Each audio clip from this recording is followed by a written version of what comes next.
our contemporary ones. It's not good versus evil. The city of Flotsam, for example, they're having issues of they're digging deeper and deeper into this ancient forest, and it's fighting back. And so there's a lot of environmentalism, racism, things like that plague our world. That are a lot of parallels, and actually made, I think, Sapkowski's novels very successful. I actually took The Witcher by surprise. That's a spoiler. It won't actually be linked in the final guild. We're basically at the start of Act 1. There's a prologue that goes on before this that ties in The Witcher 1 to the events of the sequel. You think I'm not stupid or so cynical by then? Witcher way. And this may seem like a slight change, but because of the original engine, we had limitations in making dynamic dialogue sequences. So in this case, we have characters who can enter dialogue from externally. It just makes it a lot easier for us to present really cinematic story sequences in the dialogue. Yeah, the brothel sounds especially. So this guard told us about an execution that's happening of a bard and a dwarf. Those familiar with The Witcher might actually realize that the bard may be our friend Dandelion. But either way, we'll go investigate. The new engine, in addition to obviously looking quite nice, also allows us to create a more living, breathable world. So all of these characters have their own names, their own stories. They don't run on scripted routines. They basically just go about their lives independent of us. Another change in the engine, obviously, in addition to being able to create these vast expanses up and down, it does look nice. There you go. Okay, sorry. No worries. One of the biggest complaints, and again, a constraint of the original engine, was that we had load times that, you go into a building and you'd be like, please, I don't want to open that door because it would queue another 45-second load time and have trouble. Here, we can just move from one area to the next, which, for fans of the original Witchers, is definitely going to be a welcome addition.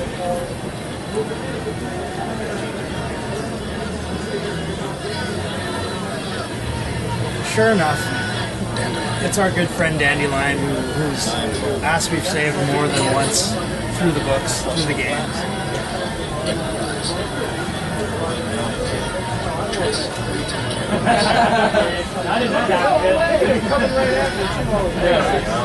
Alright, let's go see what we can do to stop this. I don't know why that guy's wearing underpants, but that's okay. Poor guy. Over here! Help! Step back, White One. What are they going to hang for? They don't look dangerous. The executioner announced it. Espionage and collusion with the Scoia'tael. Why the interest? You're awful curious for strangers. You know them Really well. Yeah, no, we have Dandelion's all of the dialogue is This is a totally mistake. that one's hanging for debauchery. spelling needs to. What? The bard hangs for debauchery. So says the sentence. Okay, so choices and consequences are one of the kind of main themes of The Witcher. So depending on the choices you make, the game will play out in different ways, and a lot of times you won't know the effects of your decision until hours later in the game. In this case, it's a more immediate reaction. These may seem like pretty similar responses, however the tone is different. In one case, if we make the decision, our friend Vernon Roche will help. We know this in advance because we developed the game and know this. The player won't necessarily know that. However, we know that the other one will get the townspeople actually on our side. So not only will they help us in this situation, but because they will be on our side, our reputation with them will increase. They may be more likely to help us in the future. It may open up new quest paths. It may open up new dialogue. Are you joking? It's a complete kingdom of Canaria, that Nilfgaard. Piss off, freak, or you'll have me to deal with. Think of the common folk, you're spoiling their fun. A freaky maybe, but he speaks true. Debauchery is one of my favourite pastimes, and I'm proud of it. The soldier boy has paid us a visit or two, though we didn't have much fun. Away with you, Margot. Go back to your brothel. I'm to go. Care to know why I have no fun, people? Not for lack of trying. Case in point. Stop the execution. Shut your trap. The singer's to hang and hang he will. This is a decent town. Whores and witches notwithstanding. Watch your words. I don't know witches, but Margot's a decent woman. Listen up, people. Soldier boy here. His balls are rotting. Shoot it, Margot, or I'll shoot it for you. You wouldn't hit a lady. You're no lady. There we go. So here you're going to see very placeholder, the fist fighting sequence. So this is totally placeholder and will be far different, much nicer in the future. However, the fist fighting mini game, I guess, in the original game was more of a diversion and it wasn't a big factor in gameplay. However, now in the sequel, we'll be using fist fighting as a non-lethal means of advancing the story. So if you don't want to kill somebody, you can potentially advance just by getting through the fight. So let's go see if we can stop this hanging. Again. There we go. So obviously with all the commotion, we'll see the law will find its way over here and try and clear things up.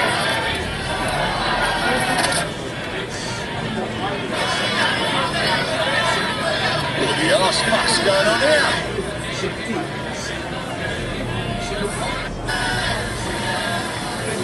I'd like to report. My sight, over. A few ploughing bandits and you can't even hang them. And just stay calm. Hands off your sword. Our scaffold is for speeches and hangings. I take it you wish to make an announcement. You have no right to hang. Really?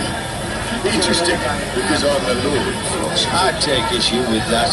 Well. Blue Stripes. Special Forces, the non-human hunters.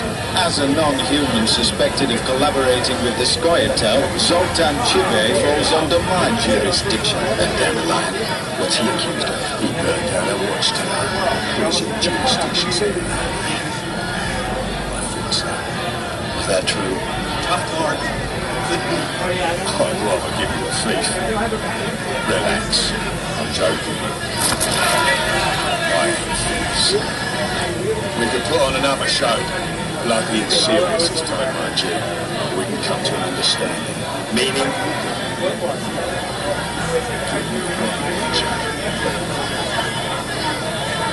Listen here! Some have heard the rumours of the tragic events that transpired during the siege of Lavalette Castle. King Foltest is dead. Also confirmed are the rumours of Scoia'tael participation in this heinous murder. That is why today, wagons with armaments will roll out in Flotsam streets. I hereby declare a state of emergency. Await orders. Prepare to fight. And ready yourself to avenge your fallen king. And now disperse. Go to your homes. Alright. Well, that's a show. Now let's move on to the next one. So we'll jump ahead. In this dialogue that Tomek's skipping, this guy basically tells us about a monster that's plaguing the region. Again, I mentioned this is at the very start of Act 1. From here, as a mercenary monster slayer, it's going to be our job, obviously, to figure out what this monster is. And throughout the act, we'll be finding hints how to defeat it. We'll learn more about it. We're just going to load up the game again, and we'll actually hop right to the end of the act. At this point, throughout the act, we've learned